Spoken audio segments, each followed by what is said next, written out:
ప్రజలలో ఒక విశ్వాసం వచ్చింది. అరే ఒక్కడే ఒక నాయకుడు రాబాయ్ పేద ప్రజల గురించి ఇందిరాగాంధీ తర్వాత ఇందిరాగాంధీ మనమడు మాట్లాడుతున్నాడని ఆలోచన వచ్చింది. ఆ ఆలోచన తెలుసుకున్నటువంటి రేవంత్ రెడ్డి కులగన జరిపించింది. నేను 10 జిల్లాలు తిరిగిన. కామారెడ్డిలో సిద్ధరామయ్య పిలిచి మీటింగ్ పెట్టాడు. 42% ఇస్తాడు ఉద్యోగాలలో, విద్యాలలో, ఎంప్లాయ్మెంట్ అన్నింటిలో కూడా తప్పనిసరిగా సోషల్ జస్టిస్ దేశాన్నప్పటి నుంచి తెలంగాణలో ఒక దిక్సూచి అయింది.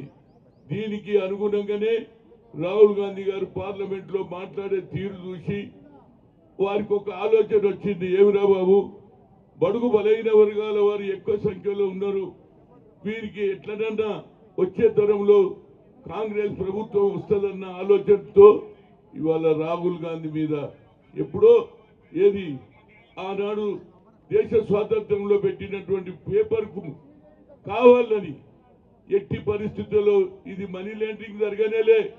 మరి విజయ్ మల్య చేశాడు, నరేంద్ర మోడీ చేశాడు, అదేవిధంగా అదాని కూడా ఉన్నాయి కేసులు. మరి దాని గురించి ఎందుకు నువ్వు మాట్లాడవురా బాబు? ఎందుకంటే పోయిన సినిమా, ఆ సినిమా 30 ఏళ్ళ నుంచి ఒక్కరికొకరు కలుసుకున్నారట. అట్లా మనం కూడా కలుసుకున్నాం. ఇది అందరికీ అవకాశం రా బాబు. రాజకీయాలకు వేరు. రాహుల్ గాంధీ దేశానికి ప్రధానమంత్రి కావాలంటేనే కులగణ జరగాలి.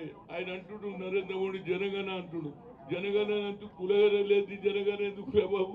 మా సంగతి తెలియాలనా లేదా? వా ఏం మాట్లాడతావా నరేంద్ర మోడీ?